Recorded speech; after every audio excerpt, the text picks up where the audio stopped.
Hey folks, it's Jeremy Kirkland. You're listening to Blammo. This is my podcast. It's about clothes and stuff with cool folks. So if you're new here, welcome. How's that for an intro? Look, I don't know if you're a big Blammo head, but remember when it was the podcast with an exclamation point. Blah blah blah. Talk about don't look back. Onward. So this is where I'm going to make a joke about daylight savings time, right? Because everyone, we lost an hour. I hate daylight savings time. There's the joke. It's dumb. But we're not talking about that. We're here to have fun. We're here to talk about fashion. We're here to talk about culture. We're here to talk about, all the good stuff. I feel like this is where if DJ Khaled was here, he'd be my wingman. Or I'd be his wingman. Whatever. Has anyone been watching Shogun? That's the most important thing. It's on FX. If you haven't been, you're missing out on some of the best television. It's really, really good. Folks are chatting about it in the Slack. It's set in Osaka, Japan in the 1600s. It's incredible. And surprise, my guest this week is one of the writers, Emily Yoshida. As an aside, Emily is one of my favorite people in the entertainment industry. She was previously a writer and critic at Vulture and New York Magazine. And she's here. And she joins us to chat the new series Shogun, eBay finds, getting into Grand Seiko, and more. It's all in there. Let's do it. Okay, so what are you doing in Iowa? Are you from there? Did you move there? What's the word? I am from here. I use that term lightly. I went to junior high and high school here. Mm-hmm. But I mean, those are the important years, right? I mean, I spent my childhood in the Pacific Northwest, but I just kind of bonded with Iowa more, I guess. So I hadn't been here in a while because my mom moved away from here a long time ago. So I stopped coming back for holidays, but I spent some time here during COVID, during the 2020 part of COVID, and kind of fell back in love with it. So, and then got, I kind of say I had a mental lapse where I was like, I must have a home in Iowa. But I'm happy about it. It's just been a crazy struggle. It's been one of the most difficult things I've tried to do in my life. So yeah. Do you mean living in two places or leaving LA? Both things. I do still have an apartment in LA, and I'm going to be back out there this spring. I'm planning on keeping it and just subletting it when I'm not there. As long as that makes sense. But no, it's the house. I got a freaking farmhouse that they say was built in 1910. Who knows when it was actually built, but it's old and, it's in good condition. It's I looked at a lot of places that were not in as good a condition, but it's just, it's a project. I'm making a whole new kitchen. I'm doing real HGTV type stuff that I truly, and I am someone who up until that point had never even had an apartment with a patio, let alone a yard, like a garden and, out, what do they call them? I almost said outhouses, outbuildings. They're called outbuildings. But, it's been, I really, I just tried to do the thing, and I'm learning a lot, and it's been a growth experience, and I've definitely gotten some more gray hairs, but my hair's bleached right now, so nobody can tell. Yeah. Yeah, we did the same. We moved. So I'm from St. Louis originally, but it's the same thing in which, I went to high school here. I moved to New York, eons ago, and was there for a long time. And then during COVID, we moved, bought a house. And I think one of the interesting things is nothing gets people more excited than any sort of home renovation, because we got the house. And of course, we were we're going to redo our kitchen. We're going to there was a leak in the foundation and all this stuff. And so I was putting it on social media, as any idiot would in my case. Mm-hmm. And I was just putting it on there, and people, it was like the freaking Summer Olympics. Everyone's just what's happening with the house? What's happening today? How are you doing this? And I'm man, everyone in America loves home reno. Yeah. They just, everyone eats it up. You learn a lot about yourself when you're figuring out, what type of granite to use, or whether you should knock down a wall, and why I don't know how to do anything with drywall. Getting stalled out on something like grout. I'm wow, I never even thought about this. Why is this such a part of my identity now? You mean what color grout? Yeah, it's like so cringy. Like I hate being that person. Like I would like to share stuff on social media. I wish I had the bug anymore to share that kind of thing, because this little stuff I have shared, people are like, "Oh wow, looks so cool. Oh my God, you're living the dream." I am definitely not living the dream right now. I haven't had a shower. Like I haven't had a place to bathe in my house for like, I came back out here in August and I still don't really have a functional shower. I've had to use the gym and I've had to use my boyfriend's house. So like, I'm not like, I don't ever want to sugarcoat things or try to do the Instagram thing where you make it look, more glamorous than it is. Right. But I don't know. It's something it has been such a traumatic experience that I don't have the thing of like, I must share this with a bunch of strangers. Like it's been quite painful and difficult. But I'm also looking forward to having things done and just showing that part and being like, it was magic. It only took 2 years. It was so easy. Don't show the painful, miserable part of it. Yeah. Well, you've been writing and stuff though during this time, right? Yeah. I mean, I wasn't writing during the strike. I hope you're not implying that. No. I was not implying that, but just like before you were writing for TV and film and stuff. Yeah. I mean, because were you at The Verge first, or were you at Vice, or? I was at The Verge. The Verge was my first New York media job. And I went there from Grantland, which was an LA-based job.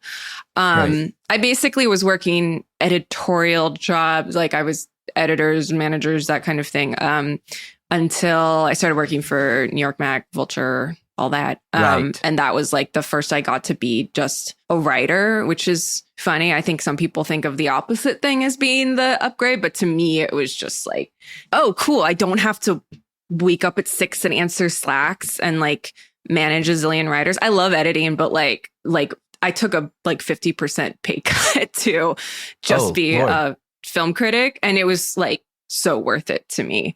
I was a much happier person once I was kind of out of the editing game. Yeah. Yeah. Because is it because you get to focus more on your own voice and your own sort of thoughts versus that makes sense. And like, I was still doing stuff like, going to festivals and covering stuff. But then it was just about me writing and not about me thinking about a section strategy for Sundance or something like that. Like, that I could just sort of be on my own little journey and have the confidence to just share my own dumb opinions about movies that like 50 people see. It's a little more than 50. Come on. It was really a turning point for me, and that ultimately led to me being able to get into the TV world, because I had time to work on stuff outside of my jobby job. So yeah, it was, I think I spent about 10 years altogether in what I refer to loosely as the media, but not that I'm not in media now, but I don't know how else to describe it. It's like, I was a web writer. Like that's like, I don't know. I was in print a few times, but for the most part, I was like writing for the internet, and it's very hard to find like a cool way to put that. But I was a film critic, I suppose. Yeah, well, I mean, I think it's funny because I have a few other friends who write, who are like a movie reviewer, critic, whatever word we want to use. And like people are always like, oh, like it's a little bit pejorative in the sense that they're just like, oh, like it's less than. But as a person, I mean, I'm 38. Yeah. And I spend a ton of time on the internet. I read tons of different reviews and critic reviews. I read that and interact with like those writers far more than, I don't know, than whatever sort of highbrow mentality someone thinks than like a New Yorker person or anything like that. Like and I feel like I'm more connected to those. Like, perfect example, your letterbox, right? Your letterbox I've had like 4 reviews on there, but yes, go on. Well, I mean, we can pull up your numbers and all the people that follow you, but like the stuff that's in there, I think it's really interesting. You get this view of like what people actually like. Cause like I have this stupid theory that because the internet, there's so much stuff and there's so much noise and things out there that the only thing people really like to cling to now is like anything that's empathetic. And so when someone specifically like someone like you or a writer or someone who's known for a very specific medium or type of writing all of a sudden shares other parts of themselves, to jump back to like your house, there's like a new level for all of your fans and other people to connect with you on. And now there's this like empathetic connection into which it's like, oh, she's working on her bathroom, or, oh, you know what? She also likes these weird Disney movies or this anime thing that I've always loved or whatever that is.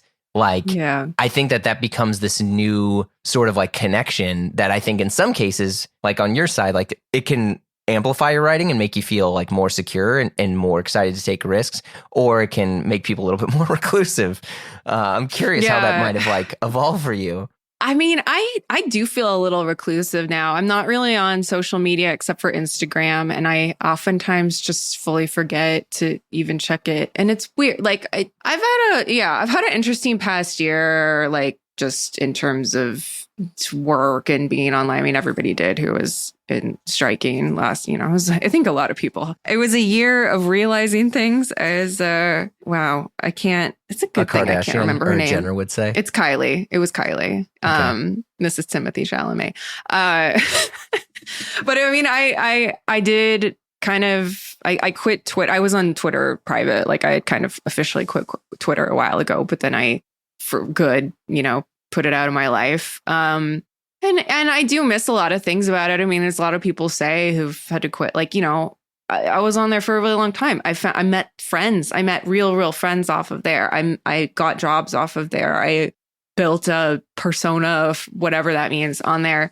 And cutting that off, when I first did, I was like cutting off an arm or something. But yeah, like I have really, I guess, as in a very online way of putting it, I have been trying to touch grass more, which is easy to do in the Midwest, I guess. And especially where I am, genuinely in a rural spot. But yeah, it's been a very interesting time, and it's part of like a long process, I think, after leaving the media. Again, I say with scare quotes, because one of the biggest things I had to get used to just in the first year of being a TV writer was just the lack of response of your work to your work.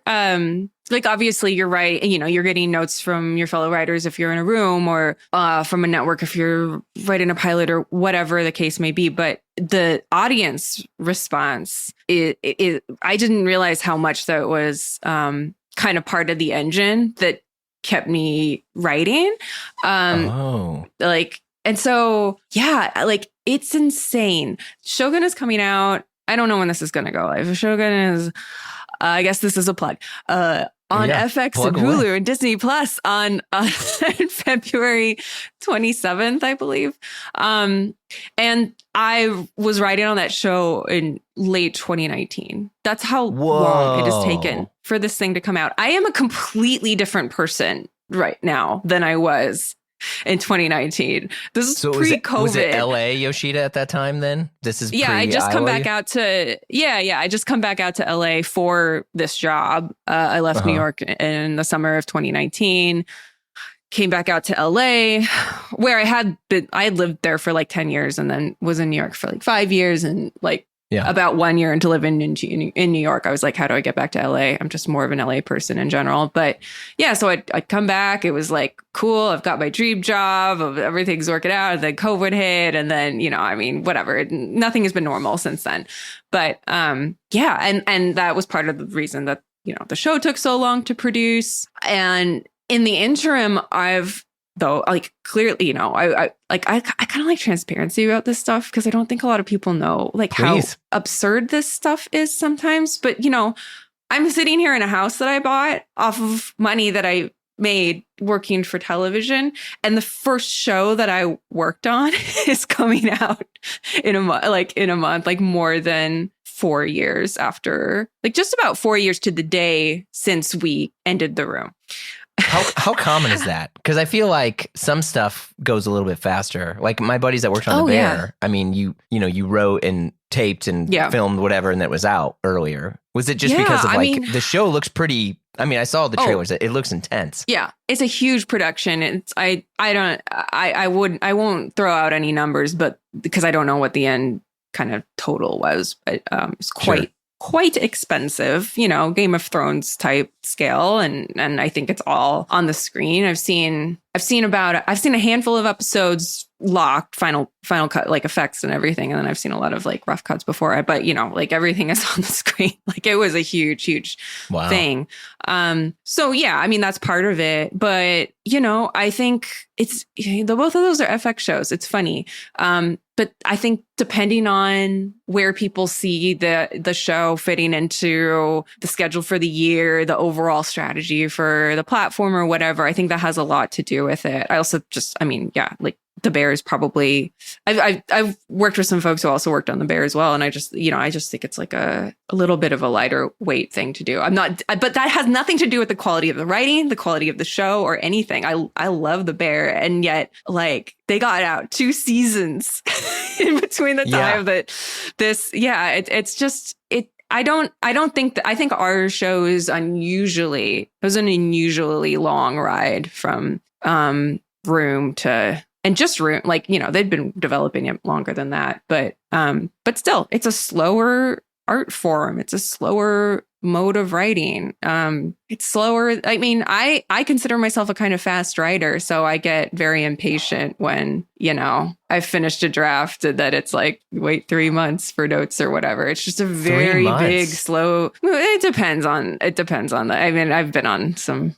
good and bad projects. It's interesting because, I mean, I have other friends who have worked on TV and film and all sorts of other stuff where there's not really anything that's kind of like air quote normal anymore. So you have stuff like South Park, into which they're writing up until, less than 24 hours to go. Yeah. And then you also have, shows like that, what you worked on, which, because it's historical fiction or it's historical nonfiction? Yeah, it's based on historical events. There's some stuff that's fudged a little bit, but the 3 main leads are all based on real characters who were a part of this, very specific pivotal part of Japanese history. So, So, and it's very, they were really, really trying to get everything right historically, detail wise. I think it was a very painstaking process. I should also say that I am hosting, I guess it's all in the can, so it's past tense to me, but the Shogun, the official podcast, which will be coming out every week, right after each episode airs. And it's a lot of behind the scenes details, talking to the actors and special effects people and costume people and all that. So it's funny because I wasn't really involved in any of the production or post-production or anything, but I got to learn about a lot of it from doing this show. So I really got a window into just how much work went into this thing. And it's pretty mind-boggling. I hope people watch it because there are just like maybe close to 1,000 people who were involved in this and put a lot of like love and care into it. So I'm super amped. I mean, I love that kind of stuff. I mean, I'm someone whom, like, don't judge me too harshly, where it was like, I discovered Kurosawa like maybe, I don't know, 5-6 years ago. And then I didn't really get anything. I didn't really get anything. And then I watched like Dreams, and then I had to go listen to like 4 or 5 different podcasts to have people explain what was actually going on. And then, jump into a few group chats of like movie friends that were trying to, enlighten me further. And I think it's interesting that like the era of TV and movie and then like podcasts in conjunction with it, because especially, like the Game of Thrones pods that were going on at that time. And I think like Boardwalk Empire had a pod at one point, and it helps you get super excited for the show because you get to feel like these things that other people don't. And then more importantly, like there's just only so much a show can do to like create the world and the tension and the environment. And so like when, I'm excited for it too, because like when you get to hear that and you're like, well, this was that big of a deal because culturally X, Y, and Z. And you're like, oh, well, they couldn't show all of that in a show because one, it would look tacky if they pause and be like, hey, do you know why this is a big deal? But I think like that stuff is so important now, and it makes me like wish like, man, I wish there were more like pods for, you know, like Columbo or, you know, Poirot or all these other things that like, yeah, this was a big deal in the 1930s when, you know, Hercule Poirot did this and this. Oh my God. I would die for that for Poirot. I mean, I would die for that for Columbo as well, especially with all the LA stuff. The like, right? You know, it really geek out on that. But yeah, all the costume. I am a Poirot. Like that was part of my upbringing. So that would be great. It sounds like you grew up around. Well, you said you were in Portland, but if you were in the Midwest, like me, we would go to the library. We would rent movies, and so it was Poirot and Fawlty Towers. Which, you know, because also you could rent a lot of Monty Python stuff, which at the time, like now as a parent, like I'm not sure that was probably the most appropriate thing for like, you know, a 10-year-old kid to throw on. But I mean, and clearly it ruined your life. Yeah, it did. You seem like a complete disaster because of Monty Python. So, no, I think that's great. I love the library. It's so, well, no, it's me too. I mean, it definitely, all the Masterpiece Theater, all the Poirot stuff, especially because that show, for folks who don't know, it's Agatha Christie's Poirot, and Hercule Poirot, who's the detective, is played by the same actor for every single one of the Poirot books. And I think it took them like 30 years to do all of them. I mean, obviously there were gaps, but like David Suchet is Poirot. He's the OG. Yeah. He's like, what's his face? He's like Wolverine. He's like, you know, like he just owns he's like Hugh Jackman for Wolverine. He just owns the character. There's no other Poirot. And then, you know, when there has been recent different Poirots, you're just like, this isn't right. This is not. It's also like that TV is good because I feel like it's low stakes. And even though it's something that like is someone's life and death, you know, but you're not like, the world isn't about to end at every episode or anything like that. It's like, oh man, I was on vacation and this fucking guy died in the room. Like, now we got to figure this out. Now my vacation's ruined, you know, but it's so good. It's interesting though, because it's like, it's not, I agree. It's like very chill TV, like the aesthetics, just the way in which it's shot is just very calming to me. Probably also just because of childhood stuff. It's got some Pavlovian, you know, I have some Pavlovian just calming sense that comes over me when I'm watching it. But like, it is interesting to think about it as an adult and like knowing a few things and like, you know, this is all like just post World War I, like people, which felt like the end of the world at the time. And like, and then you're like, oh, a little murder in somebody's parlor is nothing. like all the sons of this, you know, village just died, you know, like, and then, you know, somebody got poisoned at somebody's dinner party. Like, you know, it all comes out in the wash. We're just going to wear fantastic outfits and move on. Like, yeah, I feel like Poirot wouldn't exist today, based on like the stakes of it, and that there's not a ton of stuff that moves it forward. Yeah. Like, you're not like, oh man, I can't wait for next week when blank happens. It's just like, he's still the world's greatest detective, you know, no shots fired, but maybe like, I'm not a huge fan of the Poirot remakes of Kenneth Branagh stuff. I'm David Suchet land. Yeah. So no hate for Kenneth Branagh at all, but it's just, and once you're used to something, it's hard to, that's just our guy. But wait, did you work on Poker Face? Or, you know, I didn't work on Poker Face. I was in Poker Face. I made my television acting debut on Poker Face, or streaming, or whatever you want to say. Yeah. Because that I felt like was the best, like made me think of Poirot stuff again.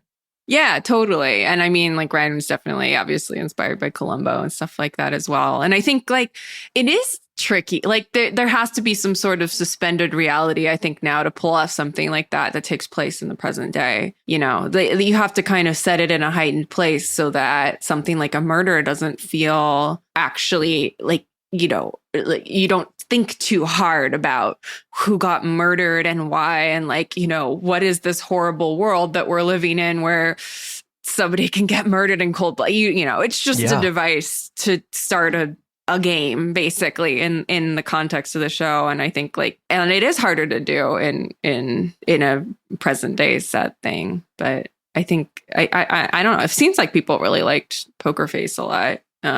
feels like it pulled it off. Oh my God. It was probably my favorite show of. Yeah, it was really fun. I don't know what year it came out, but whatever year it came out, that was my favorite. Me neither. I guess it came out last year. I think it came out about a year ago because I remember going to the premiere, which would have been like in spring or something. Yeah. How'd you get hooked up with Rian Johnson? We met ages ago. He came on a podcast that I used to host at Grantland. So like really a long time, like over 10 years ago. And we just kind of stayed in touch after that and just we're buds. And then, yeah, I don't know. He just was like, hey, want to be in the show? And I was out here that summer and I was like, yeah, sure. Like I'll exit my Midwestern cave to go and act opposite Natasha Lyonne. Yeah, sure. But it was fun. It was a lot of fun. I've been really, trying to put the bug in his ear that Murder Girl, the character that I played, was a podcast host. It's also kind of, I feel like it was a little bit of like an inside jokey thing just because I'm like on so many podcasts and then my line on television is like, I'm a podcaster. But I hope she can make a return in season 2, which they are doing. So, yeah. Oh, hell yeah. That's great. Yeah, I remember meeting. So Rian Johnson, I used to work at Beggars Group, and Rian Johnson did a video. This is pre all the Star Wars, all the other stuff, for John Darnielle's Mountain Goats album, The Life of the World to Come. And they filmed in a church, and it was just him performing. And like they had what is it with like when the camera's on a dolly or something? Maybe that's what it was. Like a like it's on a track or something. Yeah, it was like on a track around the piano, and it was really beautiful. And Rian Johnson had filmed it, and he came into the office. And I think at the time, I don't know if Looper had been out yet, but basically everyone just wanted to talk to him about Brick. And even John Darnielle was like, yeah, let's talk about Brick. Even though like we're there to watch this like, movie they did of John Darnielle performing the album, but it was just like people just nerded out about Brick with him, and he was the freaking coolest, most down to earth guy ever. Yeah. That movie is so special. It's just like I remember seeing that with a friend of mine from high school who also ended up living in the LA area, like when it came out, and we hadn't hung out for a long time. And then we went to go see Brick together. I don't know why, like it was like, we just had this random friend date to do it. And then we like came out of it and we're like, this is like the movies we used to try to make in high school, but good. Like with a budget. Cause we used to like do all sorts of kind of, this sort of heightened high school type story where, people are getting murdered and people are talking like they're, Philip Marlowe or whatever. It was just so much fun. It felt like it captured something that I feel like exists in a lot of young people's heads where they're like, I know I'm 17, but actually I'm like a grizzled 40-year-old who chain smokes. Yeah, I was more stuck in the Animorphs world where I just kind of hoped my friends and I could turn into animals and go save the day. How late into your youth were you reading Animorphs? Just curious. I'm busted. I don't know. I think I read. I liked Lord of the Rings, and my parents were like, if you want to read fantasy, read Lord of the Rings. And I read it and I was like, all these fucking names aren't even real. Like this, I can't read this because I don't know how like Dingle Dop and the Bingle Bong. And I was like, I can't handle any of this stuff. And then I was reading Goosebumps and Hardy Boys. And then I was like, forget this, Sega Genesis is here. And so I took a big break. And then I think my little brother had Animorphs. And I was like, oh, this seems kind of cool. What's Tobias up to? This guy who's like a hawk and he's stuck as a hawk. And I was like, that seems kind of dope. I love that was like Lord of the Rings was too nerdy for you. And then you're like, they weren't real words. I was like, my mom was like, oh, well, Tolkien was a linguist. He wrote a language first and then he made the books to fit the language. Kids love that. That's how you sell it to a kid. And I was like, whatever, Mom. Give me Tobias. My God.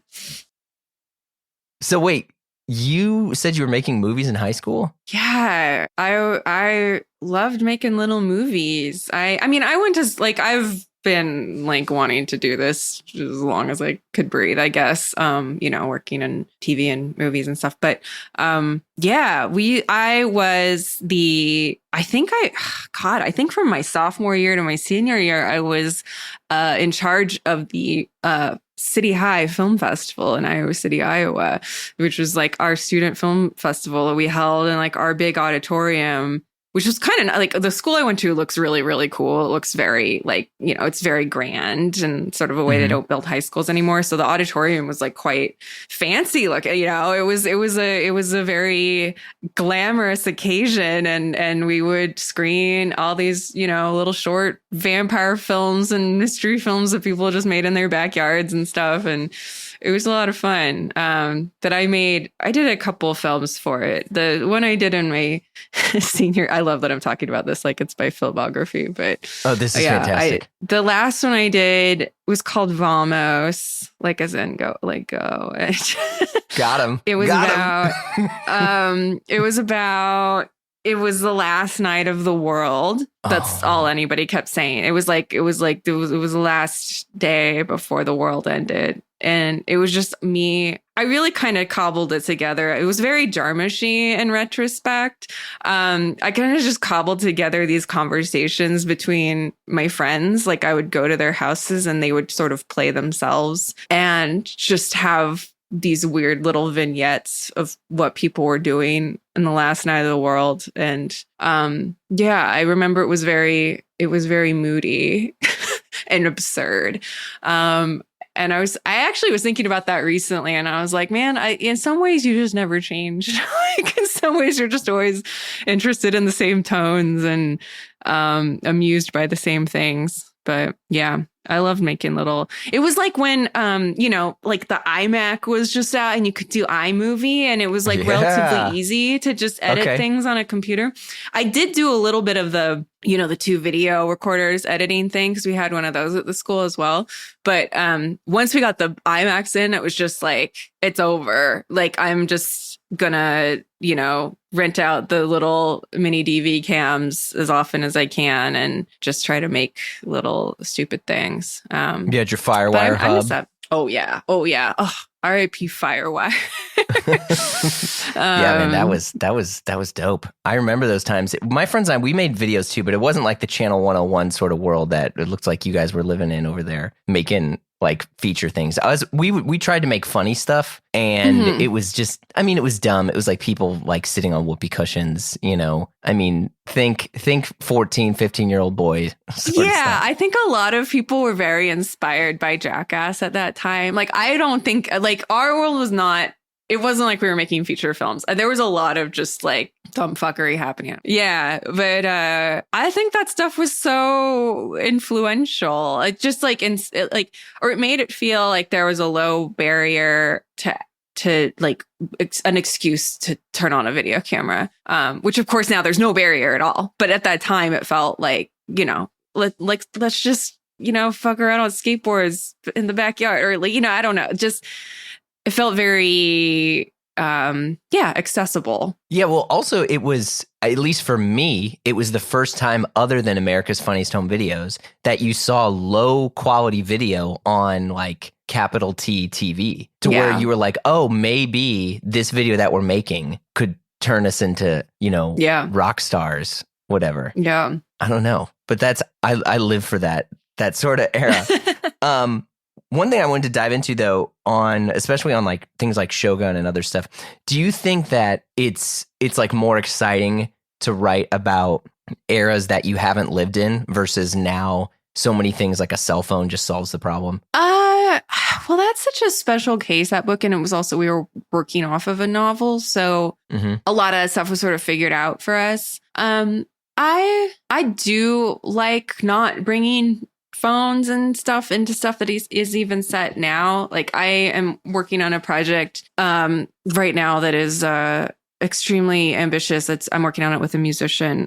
It's kind of her concept, but it takes place in a world that is like technically like 30 years in the future from now. But in this world, they've just decided like we don't have the internet. Like the internet is toxic and it caused strife and discord, and we're just gonna put an end to it, and it's just like this community so it feels sort of like, it feels kind of 90s in it, but there is a generation of characters in it who did live, they are technically like they're millennials who are now like older in it. And so they know, they're familiar with that sort of exchange of ideas. And, some of them are very glad that we've moved on, and others are trying to get back on Twitter, back on X. Yeah, no, I feel like, especially, and it's because, I love watching things like Poirot, and even, I don't know, and a lot of it's just like for me, like going on Letterboxd and finding other movies and stuff where I'm like, oh man, like the fact that phones aren't really in this, I'm more interested. To where it's like someone posted something and it was like Home Alone in 2024, and it was like a text like, "Mom, you left me here." It's like, "Sorry," and that was it. And I'm just like, yeah, you're right. Like there's so much. There's so much stuff. It's like, not having that like constant connectivity, I think it lets problems be created that otherwise would have been circumvented by a phone. I don't know. I do think though that you can create some problems that never would have existed with the phone.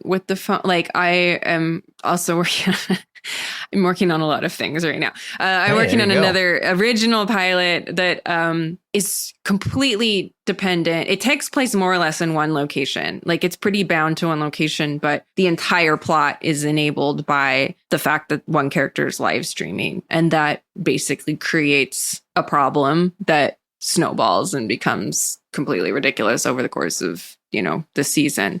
And it's funny because I wrote this character to kind of be, she doesn't do this. Like she's not an influencer. She's never really messed with this. So she's kind of discovering it for the first time of like, wow, if I do this, like people respond this way. And it kind of, because it's honestly how I would be if I decided to be an influencer today. I'd be like, wait, like, what can I do to get hearts? I would be very, very elementary at it. But yeah, I think, there are different opportunities for a tech-free story and one that is very tech heavy.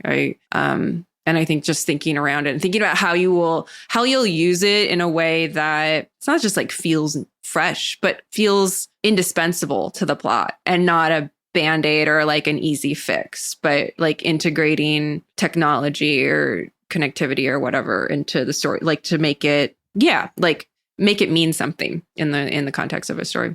Yeah, I feel like the first season of Sherlock did a really good job of phones and text. Right. That was so like revolutionary that you could make the bubbles on the screen visual. Yeah. And now I feel like, whatever, that's probably like kind of hack now, but it was, I think it opened up, cause there was just such an idea for a long time that like, you just couldn't show somebody typing on a computer. It was just like death on screen. And now obviously there's, we have to find ways around it if you're telling a modern story. And I think like that was kind of one of the first really notable ways you saw people, attempting it and making it exciting and making it not feel like just people looking at their phones. Cause obviously a lot of drama can play out when you're just looking at your phone. Yeah. Do you ever get lost in like the TikTok stuff of now? Like, how good are you with your screen time? I am too good with my screen time. Like I was saying, I've really been on a Luddite kick and I need to find a way to get back because I'm getting to the point where I don't care about missing who the main character was on Twitter that day or something. Like I really genuinely don't miss that stuff. And when I hear about it from people, I'm just like, oh, okay. Like shrug. Like, my life is not impacted by me not knowing about. I shouldn't mention Bean Dad because I actually know Bean Dad personally, but like, that kind of thing. But yeah, I don't have TikTok. I've never been on TikTok. Which immediately makes you, I guess, not in tune with the conversation. But I have to say that making the transition to being a creative person versus a person who is online for a living, which is a lot of gray area in between. But like, I actually am getting to the point where even though it's sort of frustrating sometimes to feel out of the loop, I actually see it. I tell myself at least that it's a competitive advantage, that like I will write differently and than other people. by virtue of what I'm surrounding myself with every day and what I choose and not to choose to watch. I am very, like, in the same way, I'm very protective of my TV watching time, which often leads to really awkward generals where people are like, what are you watching right now? I'm like, I don't know, nothing. I don't know. I just watched the Lord of the Rings trilogy for the 16th time, which I did. But I am a Libra, so I am very I'm very sticky with language and with anything I watch, I take in and I internalize in some way and oftentimes end up imitating without realizing it. So I think that bad writing and lazy writing is contagious, and I try to keep myself away from it. So, which is, easier said than done, and often leads to me missing things too. I really rely on my friends and people, luckily I have a lot of friends who watch like everything, so they can tell me what's good. But yeah. But also I will say, just to add on to that, it's like, I never have encountered or worked with people who were bigger haters about TV than TV writers and about movies as well. Like, film critics and TV critics, almost by nature, I've given this speech to my friends so many times before. By nature, they have to be kind of rah-rah about the medium because they need to justify their jobs in covering it. And I say this as somebody who did this for a living and really felt myself pulling punches on a lot of things that I just didn't have the time of day for. But it's just like, well, everybody else says this is good, so I shouldn't say what I really think, which I regret, totally. But then, you can burn a lot of bridges also doing that. It's just a whole other tangent about the pluses and minuses of how people cover media now. But I think that people who are working in it, and I mean, there's probably a lot of different reasons for it, but I think, there's sort of narcissism of small differences with when you see bad writing on TV and you are a TV writer, because you can kind of see how it got bad. And I think people are less forgiving of that. Like, it's more, and it's also competitive and whatever, blah, blah, blah. But I think there's less of a reason to defend bad writing when you are a TV writer. No, first off, I'm really glad you said that, because that was actually one of the points I wanted to make. Like, I have a bunch of friends that all work in TV and film, and the only stuff that they watch, and this is somewhat of a generalization, but it's kind of true. It's mostly true, is they only watch things when they're like researching, or you watch this stuff because everyone told you to watch it, where it's like, all right, 10 other people told me I had to watch this movie. Fine, I'll watch it. And because, the going into the experience of it, you're like, well, all these people said it's great. I guess I need to think it's great. And so you're already a little bit against it. Like, perfect example. I watched the new, well, it's not new anymore, but I watched the most recent Mission Impossible. And it is one of the most tire fire films I've ever seen in terms of story. And I was like, this movie. I haven't heard that expression before. Is that a bad thing? Is a tire fire a bad thing? Well, a tire fire basically you can't put out a bunch of burning rubber. It takes a long time. It's horrible. You don't want a tire fire. It's bad. And I was like, this movie sucks. And before someone clips this out or someone DMs me and says no, I get it. The action scenes are amazing. It's so incredible. Sure. Tom Cruise is such a superhero and how he can do X, Y, and Z. But I'm just like, the fact that it's literally Tom Cruise against AI is just, and there's a person, this sentient sort of being who's in touch with the AI. I'm just like, this is so bad. And I have all these other friends who's like, well, one of my best friends worked on some of the special effects, and it's just one of the best movies ever. It set a new standard. And I'm like, but it's bad. But the story isn't, and I feel like there's this weird sort of thing that exists, and a bunch of people in the industry listen to this who are going to probably come at me, but it's kind of empty. And I think that stuff ends up distracting from things I don't know, from something that's on Masterpiece, whether it's All Creatures Great and Small, which is All Creatures Great and Small. Oh my God. The softest show of all. Yeah, exactly. The original Soft Boy. Yeah. Show me you're a good writer by creating tension in a village where nothing matters. versus AI is going to take over the world. And I think like there's stuff there. And I remember having this conversation with my friend, and he's like, how often do you eat junk food? Like, how many times like do you just want to go get like a cheeseburger? He's like, you have to understand that like all these things apply in the industry, and like you should just chill out. I was like, well, okay. Well, but I hate when people say that, like comparing it to junk food, because it's like, well, now you're just discounting the work of all these people who spent years on the effects and the stunts and all that. And that's like real work. And I understand if you're an effects person or a stunts person, especially, I mean, like whatever, like a layman can appreciate it too. And you're like, wow, I really see this is quite an achievement. Like I want to go see this on a big screen, and like, you know, I'll be excited about it. I don't think that needs to be everybody though. But I don't think that makes it like, I just think you can't have it both ways. Like you can't just, I don't believe in the thing of like guilty pleasure really either. I think you just like stuff, like if things are good, they're good. And I think you have to, if you like something like, I didn't see Dead Reckoning, but like if you like a Dead Reckoning, you got to be prepared to defend it as like a good thing and not junk food, you know? And if you can't do that, then maybe it's not good.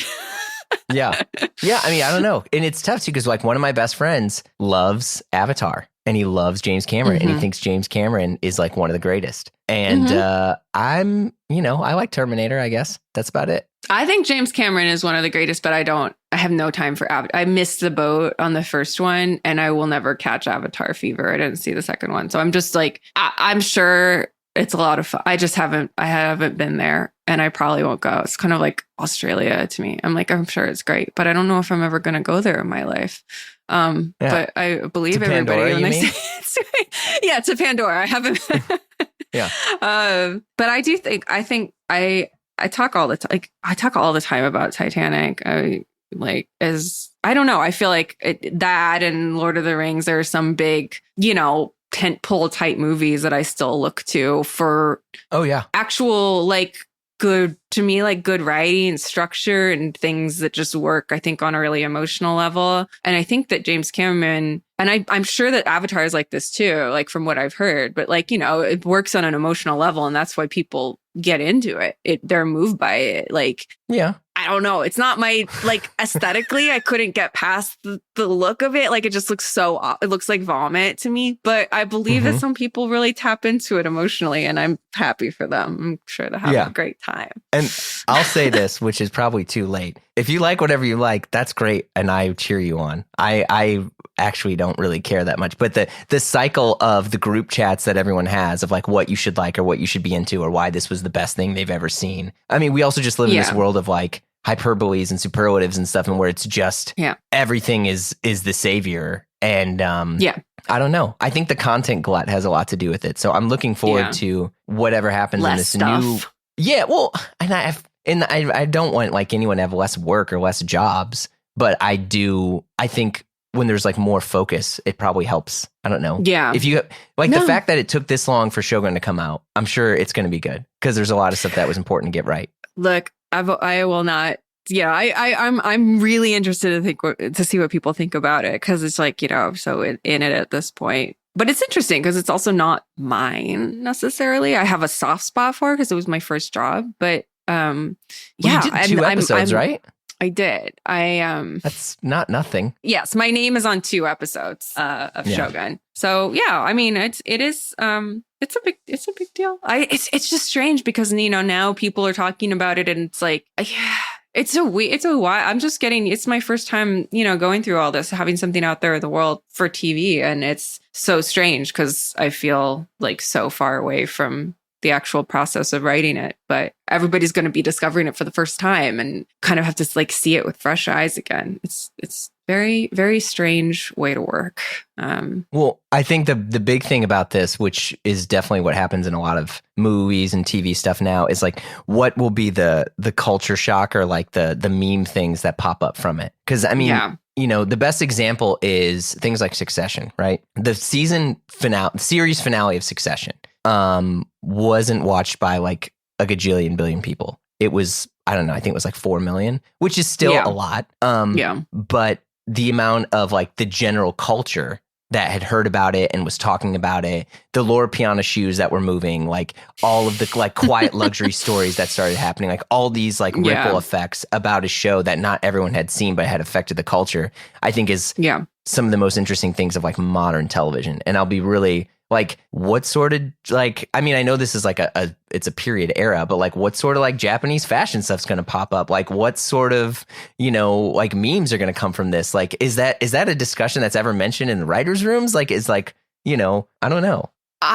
It's hard with something like this, like thinking about it in terms of memes. I mean, I really, and I have more appreciation for this now that I've been in other rooms, but like, it's kind of why you would never guess this probably from watching the show, but like how much we laughed in the room and how much like our understanding of certain characters came from just being very sort of like, just like joking about, like there's a character in it, in the book named Yabu, who we've changed. A lot of the names we've changed from the book because James Clavell, God bless him, like wrote a lot of historical names into the book, and some that don't exist in real life. So that character's named Yabushige now. He's played by Tadanobu Asano, who some people might know from Ichi the Killer. He's fucking amazing. I love him in it.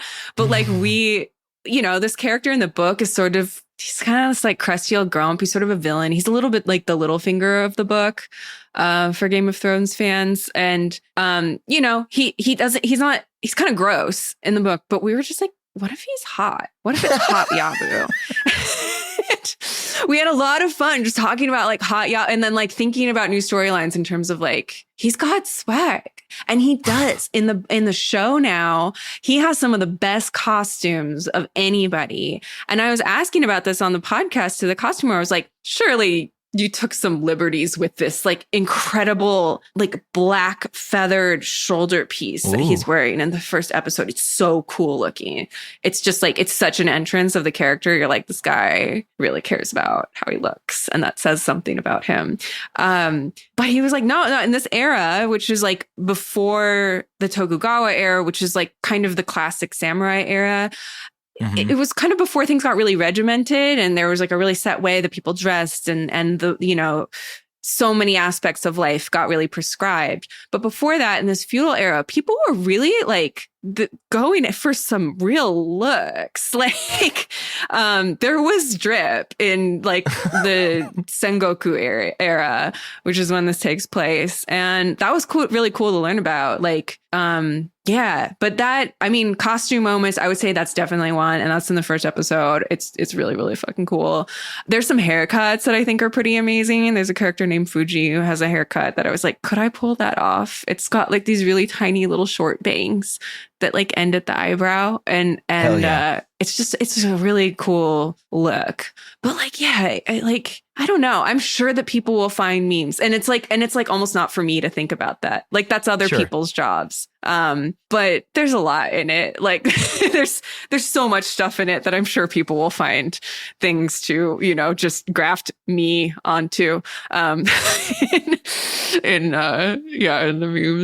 the memes. I sound ancient. But yeah. No, I mean that I like really live for that stuff. I think too, especially when you see a lot of these things, like it affects the runway, like it affects, and it truly does, into which, I have a few friends who work at fashion houses and they have to come up with a better story than what happened with the designer, where it would be like, this is not true, but this is just a, example. It's like, oh, Demna was just really into watching Hackers and that's how the collection was formed. And it's like, okay, we got to come up with a better thing than that, like Pharrell and LV, like did dude just like find an old magazine and get into it, which is fine. And I think that's great. But like when you see how these things that people make really do affect, like have this ripple effect across like fashion and culture, I don't know. I get really, really excited about that. Do you think like, I am always interested in that. How many collections though seem like, at least they're, the liner notes say that they're inspired by a certain movie or something. Like as a movie person, I'm always like really into that. And then sometimes you're like, okay, I think I know what this collection is going to look like. And then it totally defies expectations. I'm thinking of like, I've been thinking a lot about Alexander McQueen lately for some reason. Actually, no, I know the reason. Deep cut. Okay. Well, he used to do a lot of, his early things were just, he did a collection supposedly based on The Hunger. which is one of my favorite movies, the vampire movie from 1983, with Catherine Deneuve in it, and which I've totally done as a Halloween costume before. It was very, very, mountaintop moment for me as far as Halloween costumes go. But yeah, you look at it and you're like, I love to see how this was reflected through your brain, because it's not like they're dressed up like the vampires in the movie. They're not wearing like Armani suits or whatever. It's like something kind of more structural and impressionistic, but still kind of feels like the movie. It has the temperature and the color of the movie in a way. And I just think that stuff is so, I love to see how people interpolate film and TV into other works. Yeah, I mean, a friend of mine's a designer, and one of his collections was based around New Jack City. And, and he was transparent about it. He was like, this is one of the things that inspired me. And it gets into interesting stuff too, especially when you look at like now costume designers, they don't own their IP. So like they don't really get to benefit from that, which is like a whole other discussion we could get into another time. But like, when you think of how that stuff plays out and how these films affect that, I mean, the amount of people that got into the drapey sort of 1980s, all the designers that were like rewatching American Gigolo, right? Because they're like, man, old Armani, 80s Armani, and you see it. And this is the stuff where like, I'm not saying you need to be on TikTok, but you see how this like ripples down into which you see like a large company, say like a Bonobos or a Buck Mason, and they're referencing like oversized sport coats, which is like half pulled from TikTok and then half pulled from, some influencer who did that, where, someone's like, hey, here's the 10 things you need to search for on eBay to get this look. And you see like, oh, this is fashion now. It's this like amalgamation of, like what is the source? Like, what is the source of the big stuff? Was it Demna doing oversized looks? Was it this writer? Was it Rachel Taschen? Like, or is it the combination of everything? I don't know.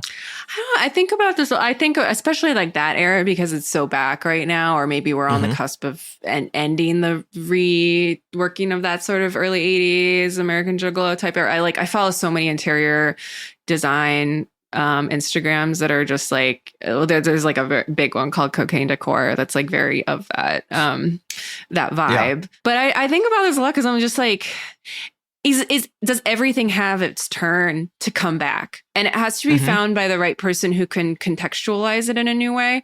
I think about I mean, just to reference another early 80s thing, like there are all these like kids react to videos, and there's the one of the kids reacting to In the Air Tonight, and when the drums come in, they're just like, oh, and it's really great. Like, it's so joyful if you love that song already, and then you're like really happy to see somebody else loving it. But like, there's something completely just immaterial but just sort of spiritual about that. Sound is going to be how we understand Miami Vice now, or whatever. Like that is the framework through which a new generation is going to like reprocess this aesthetic, make it, it's never like a one-to-one thing, but it's just like, how do you make it feel like now? And I kind of wonder what the next thing is going to be, because it feels like, I mean, to me, it's like I could watch any old movie and then be like, okay, this is fashion. Like, find something in it that like, okay, I'm going to go on eBay and try to find something like this. Well, what was the last time that happened for you? I recently watched, I got this Blu-ray ages ago, and I hadn't watched the movie itself in forever, but The Red Shoes, the Powell and Pressburger movie about like the ballerina, which is just, and it's less about fashion or one thing I would wear in it, but it's more like, it's the aesthetic. And I hadn't watched it in forever, and there's this extended ballet sequence in it that is just like, it's unlike it. Like, I mean, it's the reason to watch the movie. I think personally, like, the rest of the movie is like, okay, but the ballet is the thing to watch it for. And it's just like, if I was a fashion designer, which I'm not, but like, I would watch that and be like, just instantly a zillion ideas just from how, the curtains flow, or like the tone of the gold in this one scene, or so, just like, there's just so many visual ideas in it. There's like a moment where she's like dancing with like this male dancer sort of dressed up like a newspaper. And it's like, and the whole tone of that sequence is like this sort of gold, this like golden sepia color. It's not like they changed it in post. It's like the set was designed that way. And it's just really inspiring. And it's like, I don't know, if I was a TikTok teen too, I'm just like, okay, maybe I would like take that and dissect that on I don't know what they fucking do, but like, I would take that and be like, okay, here's 10 ways to get the look from. Yeah. Or like, I'll tell you why this is cool, or narrate it and do the for everything. And like, which I do, like I was watching it and I was thinking that like every 10 seconds, I was like, holy shit, like biting my fist and shit. But but it takes the right person to do that. Like, and somebody has to have the je ne sais quoi to bring that into the present day and make people excited about it. Yeah, Red Shoes is an interesting movie because like that movie, Spielberg and Scorsese and George Lucas all talk about how it's the movie that got them into filmmaking, other than Lawrence of Arabia. But like the coloring of that movie, like I don't know, it's like I don't know if it's like a Panavision. It's or a Technicolor. It's Technicolor. It's one of the like classic Technicolor. Yeah. And they just know how to work with color. So I'm a big fan of Black Narcissus. That's my favorite of theirs. That's probably one of my top 10 movies of all time. But like they just know how to use color in a way that, you can't really. I don't know I'm not enough of a technical person to know what it is about Technicolor that makes things look like that. Like just so like reds just look creamy. Like it looks like you can bite into things. That they really know how to use it. And that film is probably like the best just for that. What was the last thing that you were searching for on eBay that like you got inspired for that made you pull out your phone and go on eBay?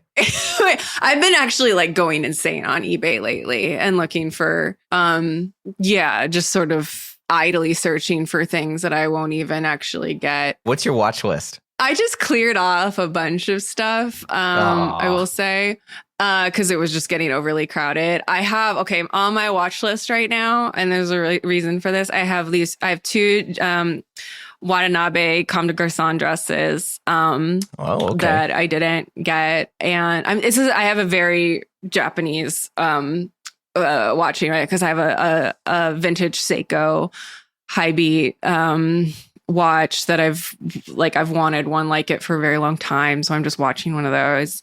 And I have a please Miyake dress on there that I'm not going to get, but whatever. I just bookmarked it. I watch so many things. I'm like, I'm not buying this. Yeah. Like I said, like a lot of my clothes buying and searching, I love searching for things to wear for an event. I love to have a thing to plan an outfit for. It's like one of the, I'm not a super shopper or what. I'm not a shopaholic or anything, but if there's something that I can like envision and sort of almost like art direct for a specific event, then I get very excited about that. I love to plan out ahead of time things. So I had this idea that I was going to try to find some like vintage Comme des Garçons or Miyake for the Shogun premiere. Right.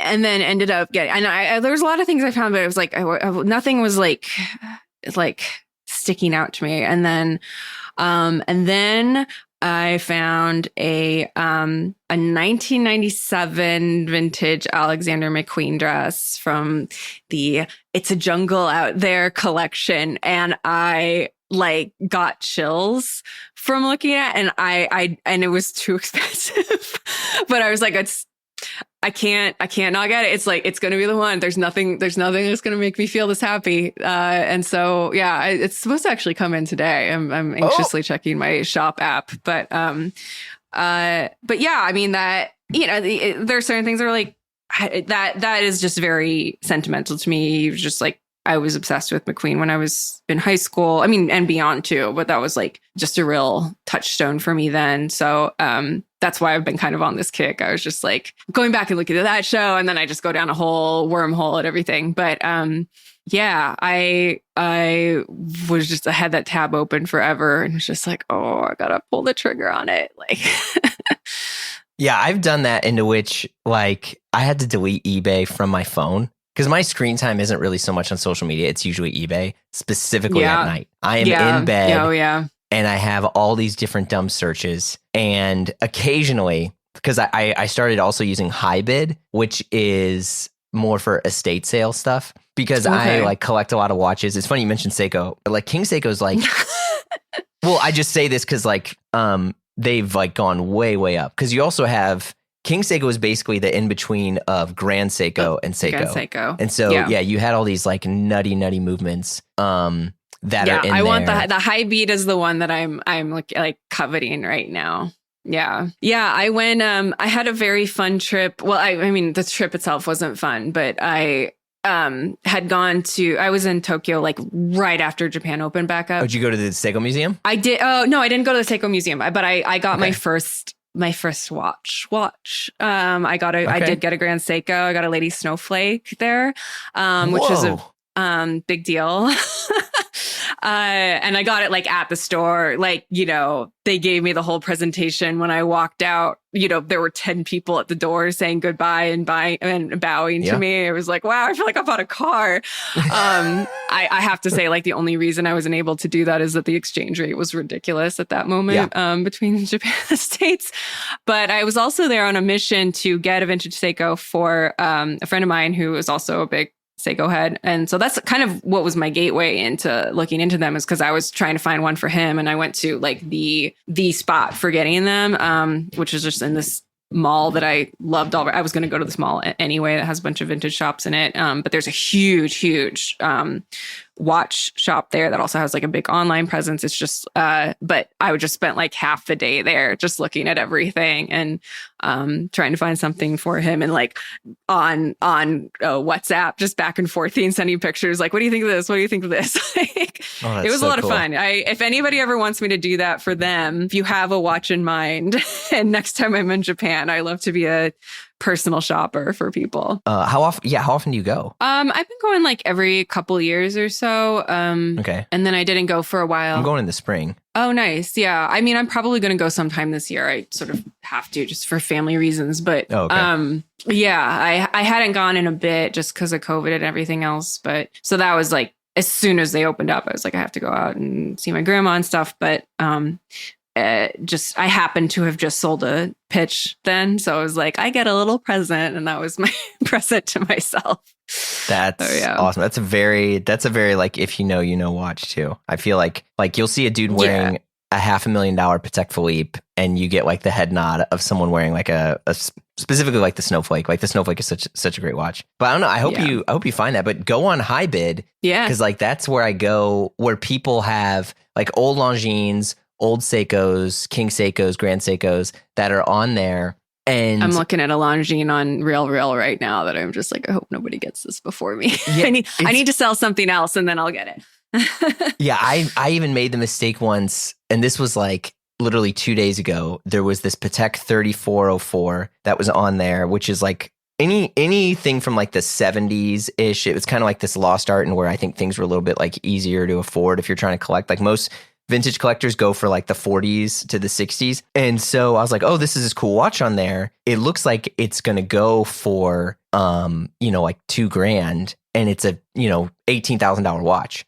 And so I messaged a friend of mine who's a vintage dealer, and I messaged him and was like, hey, I found this watch. I think it's worth a ton. Like the hands look original. It looks unpolished. And he messaged me back, and he's like, yeah, he's like, I'll find someone to buy it right now. He's like, buy it. And he's like, I'll go in on it with you. As long as it's less than this, we can make some money off of it. Let's do it.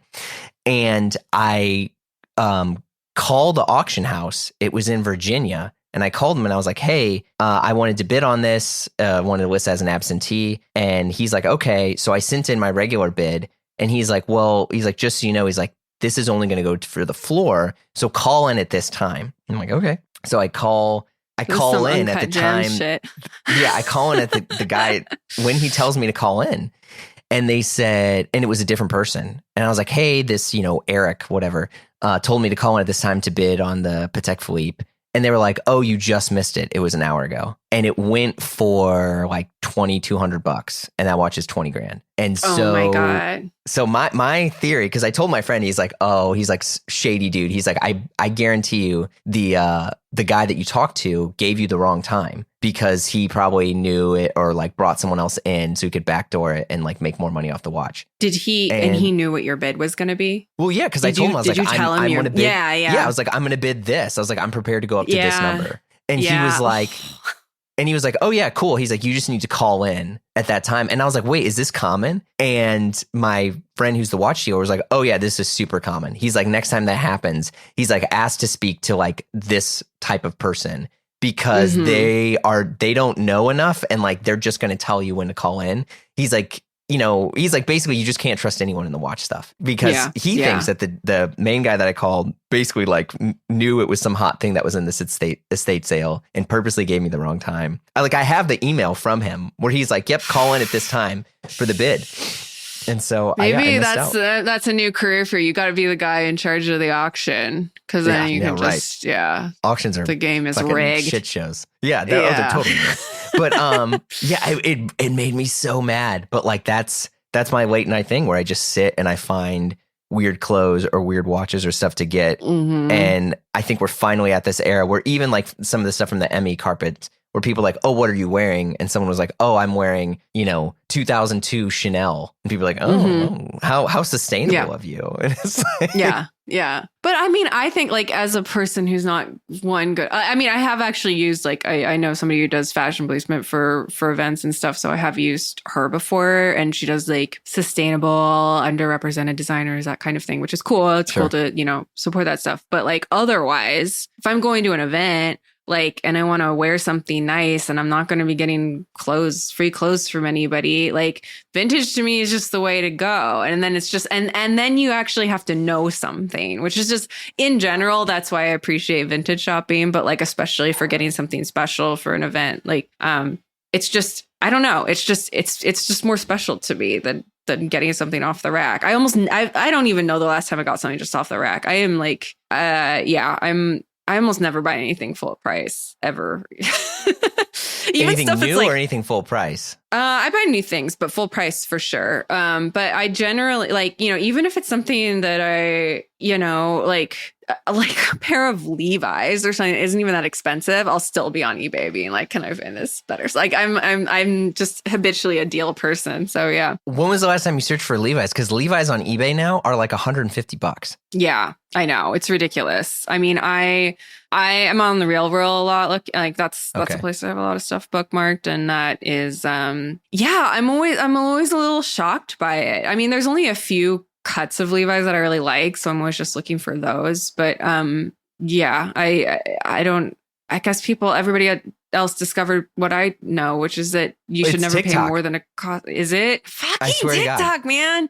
It's TikTok. They ruined everything. No, they did, but they ruined estate sales in LA. I don't know if you know about this. Like I used to be a huge estate sale person in LA, and now you just can't go. Like it's not worth it. It's just so crowded and stressful. But there was a real heyday of me going to estate sales and finding some amazing shit, some really good clothes too. But yeah, I don't know. It's got to be all invaluable, real for me now. I'm not leaving my house. Well, I'm sure in Iowa, you probably got a pretty good pick. Supposedly the best vintage is in Iowa. Who said that? Todd Snyder from Iowa. Okay. I mean, I love shopping for vintage clothes in Iowa. I mean, it is less picked over, but like, I don't think you're going to find, McQueen out there. No, but I do get some good stuff. And I mean, like, that's how I grew up, was going to like the Mennonite thrift store that I grew up going to is still in operation. It's in a different building, but it's still like, I'm still getting my clothes from Crowded Closet. I'm still, going to, there's like a mostly house goods type stuff that's in downtown Iowa City that's been there since I was a kid, and that's still the coolest shit to me. Like, I haven't outgrown that or anything. Getting house stuff is great. Home decor here is, you can get amazing antiques, you can get, cool art and everything for stuff that would be like 3 times the price in LA or New York. So that's a big plus to decorating a home out here. I bought a bunch of old Bertoya chairs from this estate sale down the street from me. And the guy wanted, I don't know, he wanted like $25 for each chair. And they're like, $500, $600 a chair. I mean, I was like, did he just not know what he had? No, I told him, I was like, these are really nice. I was like, I'll give you this much for it. I mean, I had to clean them. I had to get like a toothbrush or whatever and just clean all the dust. I mean, because they're like, it's the steel mesh thing. So I'm like cleaning. I mean, they sat in a, I don't know, smoke-filled basement for decades. So they smelled like crap, and I had to clean them all up, and that took hours. But yeah, I got like these really nice, sick Bertoya chairs. Awesome. I love that. Yeah, like next to nothing. But I don't need them. But in my head, I was like, I was telling my wife, I was like, yeah, I bet I could sell these. I'll put them on Etsy. I can, I'm such a freaking like college dropout where it's just like, I'm always like, I bet I could do this. I bet I can figure this out, And my wife's like, I don't know. You're going to sell chairs online? I barely get as far as like, I could fix this up, and then then it's worth the $250, the gap between what it's worth and what I can sometimes do that math and justify it, but a lot of times I'm just like, the stress of trying to flip something is not like my house. Everybody's like, are you flipping that house? Is this an investment property? I'm like, no. This is my house. I'm going to live here like a normal person. Like not everything is a flip. Everything is like a grift here. But yeah, those are the LA folks. It's got to be. Because even then, when people like when I got the house here, people were like, oh, that's such a great idea to get an investment place outside. And I was like, no, this is just where I'm going to be. So and I'm locked in with interest rates, so I'm not going anywhere. Mm-hmm. Yeah. You're not going anywhere, which is fine. Like I am very invested in making this house like kind of a jewel.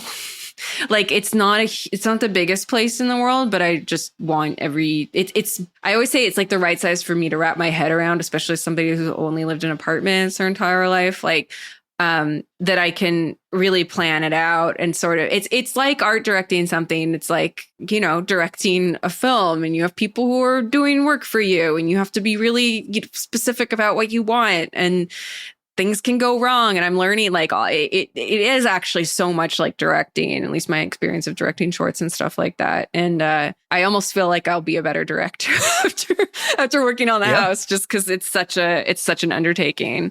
You're in control, but you're basically powerless at the same time. Yeah. And if you don't have a good relationship with the people who are working with you, then things can go sideways. Yeah. And then you realize the value of being, not everybody has the opportunity to do this, but like if you are back in a place where you have a connection or people going way back, like those little helping hands can just come back in. And it's not even necessarily a small town thing. I think it's just any place where you have like people and a history. It's nice. It's great. Well, anyway, I've taken up a ton of your time. Thank you so much for this. It was great to meet you. You've been listening to Blamo. Our show is produced by Blamo Media. We're edited by Amar Lowell, and our theme music, as always, by the mysterious Breakmaster Cylinder. If you like what you heard, you know the drill. Share the pod with a friend. Leave a review on Apple Podcasts. Give us 5 stars or thumbs up on whatever other thing you're listening to us on, whether it's Dingledorp or Bing Bong, whatever it's called. But you can also follow us on Instagram for all the hot content. If you want to talk to us and give us your hot take, we'd love to hear from you. You can send us an email at info@blamopod.com. Last but not least, super ultra important, if I had an air horn I would press it right now, you gotta come and join us over on Patreon, because the fun never stops over there. Look, the live show, the free show, whatever you want to call this, we take breaks here and there, but Patreon, it never stops. And we also got exclusive shows like Die Workwear, hosted by Derek Guy and Peter Zotolo, and the Triple J Show, hosted by yours truly with John Moy and Gene DeLeon. There's just a ton of stuff over there. So check it out at patreon.com/Blamo. If not, no worries. We got hundreds and hundreds of free episodes in the feed, and more to come. So we will see you all soon.